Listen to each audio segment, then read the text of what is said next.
for impact. Brace for Impactor. Impactor, I hardly know her.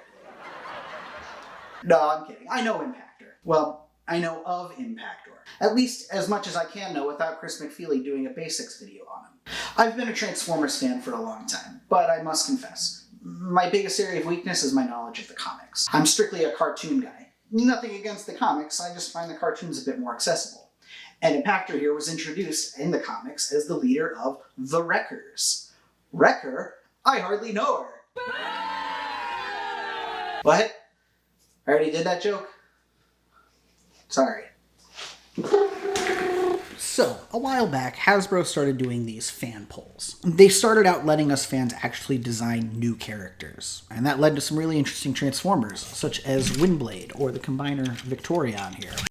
But over time, Hasbro adjusted these fan polls to be less, hey, help us design a new character, and be more like, hey, what existing character should we remake next? As if they weren't remaking existing characters enough. I don't know, maybe they were afraid we fans were going to make every new character a girl. I know I would, but I digress. They offered up a few versus pairings, and they let us fans decide which we wanted to see next. And Impactor here, along with your boy Mirage, won. Granted, they ended up making half of the other characters featured in this poll anyways, but that is neither here nor there. So Impactor, here he is in his alt mode. He's a chunky tank, and his dang turret is almost as big as the hull itself. It's a little bit weird how far back the turret is mounted on the hull, but the turret can rotate, and that's a big plus. Not all tank Transformers can do that.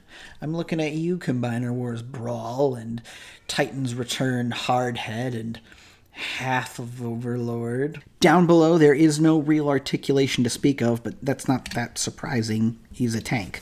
The treads here are stationary, but it does have some little wheels, which allow him to scoot along. There's some nice detailing on this dank tank with lots of these pre-painted scuff marks, just like a pair of pre-ripped jeans. He's got a couple of hard points here on the side, so you can add some additional firepower if you feel like he's lacking. His main cannon is able to raise up, which is pretty nice, but it feels a little. But I guess that's why he's got this additional gun on top. However, it does kind of look like somebody sat on it. Maybe that's why he mounted this gun with the blades on top of that gun, on top of that gun, on top of all of the guns. Color-wise, he's a yummy mixture of grape and tangerine with some dashes of lemony yellow in there. We've got some silver accents for all of these technical bits, and then some black for those tank treads as well. Overall, a nice tank mode. But how about his robot mode?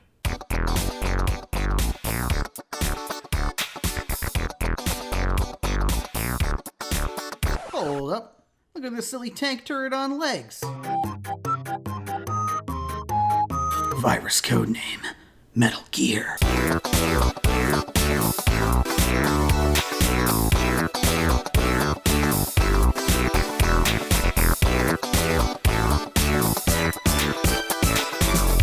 Whew, we got a big robot here. He almost feels like he could be a small Voyager rather than a deluxe. He's got pretty good articulation. We've got more hard points all over so you can attach more weapons.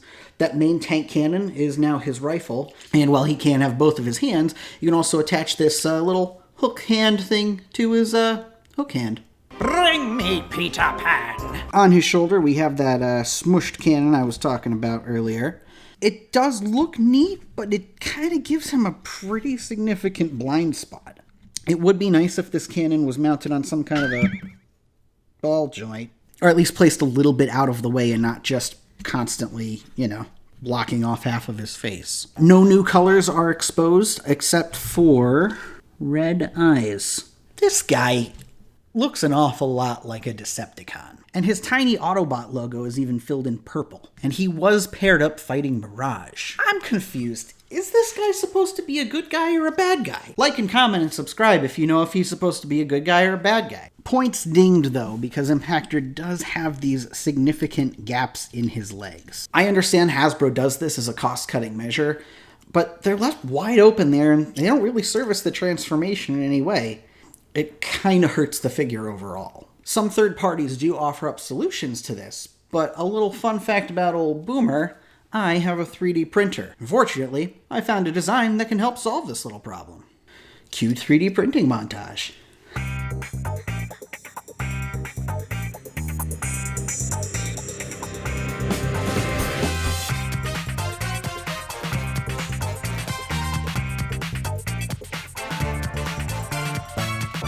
These plugs come from Funbie Studios. You can find these and lots of other great designs on Thingiverse, link in the doobly-doo. Now, if you don't have a 3D printer at home, you can search your local area for 3D printing services, and maybe even your local library. So I printed these using my FlashForge Adventure 3. It took just under 2 hours on about 3.5 meters of 1.75 millimeter filament.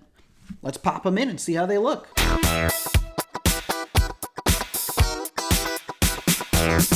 Okay, well, these look pretty good. And the filament I'm using at least matches the silver pretty well. A lot of 3D printing filaments are easily painted.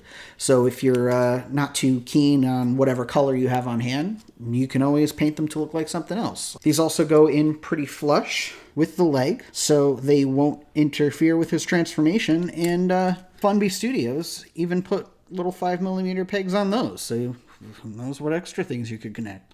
Overall, Impactor here's a pretty neat dude. I just wish I kind of knew more about him. I guess Netflix did premiere that War for Cybertron trilogy Siege show. Maybe I should check that out. Okay, let's see if we can't find out what your deal is. All right.